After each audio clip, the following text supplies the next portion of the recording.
देख रहे हैं न्यूज टीवी इंडिया। इंदौर के भंवरकुआं थाना क्षेत्र में ऑटो चालक की गोली मारकर हुई हत्या के मामले में अखिल भारतीय बलाई महासंघ के लोगों ने मृतक को मुआवजा दिलवाने को लेकर कलेक्ट्रेट कार्यालय में ज्ञापन दिया। दरअसल मंगलवार को ऑटो रिक्शा चालक और एक कार चालक में गाड़ी टकराने की बात को लेकर मामूली कहासुनी हो गई थी। कार चालक ने ऑटो चालक को रिवॉल्वर से गोली मार दी। मामले में ऑटो चालक की मौत के बाद आज अखिल भारतीय बलाई महासंघ के लोगों ने राष्ट्रीय अध्यक्ष मनोज परमार के नेतृत्व में कलेक्ट्रेट पहुंचकर संबंधित अधिकारी को मुआवजे की मांग करते हुए ज्ञापन दिया। इस दौरान श्री परमार ने कहा कि क्षेत्र में 1 वर्ष के भीतर 5 दलित लोगों की हत्या हो चुकी है। वहीं ऑटो चालक लोकेश की मौत के बाद उसके छोटे छोटे बच्चे और पूरा परिवार जैसे सड़क पर आ गया है।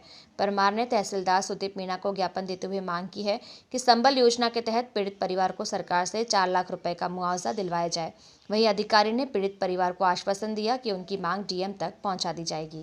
भंवरकुआं थाना क्षेत्र में एक छोटे से विवाद को लेकर रिक्शा चालक के द्वारा कार में जो टक्कर हुई, इस बात को लेकर कार चालक राजेश शुक्ला और उनके पुत्र के द्वारा लोकेश सांवले की जो है निर्मम हत्या कर दी गई।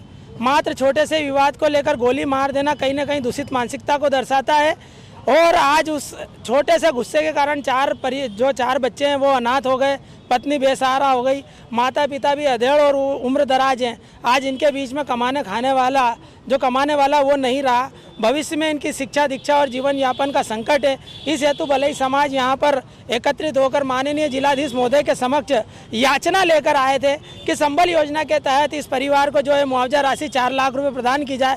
पूर्व में भी हमारी बलई समाज के कई लोगों की हत्याएं और दुर्घटनाएं हुई। हम जब आते हैं हमको केवल आश्वासन दिया जाता है, पत्र व्यवहार किया जाता है, किंतु जो सरकार की योजना है उनका लाभ नहीं दिया जाता। तो कहीं ना कहीं हमको ऐसा महसूस होता है कि शासन प्रशासन भी हमसे भेदभाव करता है, क्योंकि योजनाएं तो नाम से अनुसूचित जाति की है किंतु हमारे को उसका लाभ नहीं मिलता। तो उस बात का भी आक्रोश हमारे साथ में था, हमारी समाज में था। और चूँकि भावना नगर क्षेत्र में यह 5वीं हत्या है, 1 वर्ष के भीतर 5 हत्या हुई, जिसमें 4 दलितों की हत्या हुई, तो वहाँ पर पुलिस चौकी का निर्माण किया जाना चाहिए, ऐसी हमारी मांग है। तथा पुलिस का खौफ कायम हो, अपराध कम हो, इसलिए आरोपियों का जुलूस निकले सार्वजनिक रूप से, ऐसी हमारी मांग थी।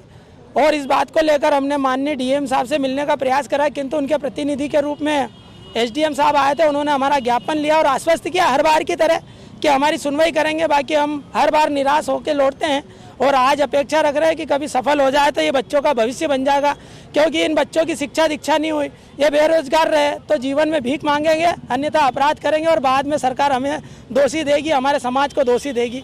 तो मेरा आप मीडिया कर्मियों से भी निवेदन है कि हमारी समाज को, पिछड़े वर्ग को न्याय मिले, दलित समाज का शोषण नहीं हो, इनका दोहन नहीं हो, इनको कम से कम शिक्षा दीक्षा जीवन यापन हेतु मुआवजा राशि उपलब्ध कराई जाए, ऐसा आपका भी प्रयास होना चाहिए। ताज़ा न्यूज़ अपडेट्स पाने के लिए हमारे चैनल को सब्सक्राइब जरूर करें और शेयर एंड कमेंट करना ना भूलें। न्यूज टीवी इंडिया पर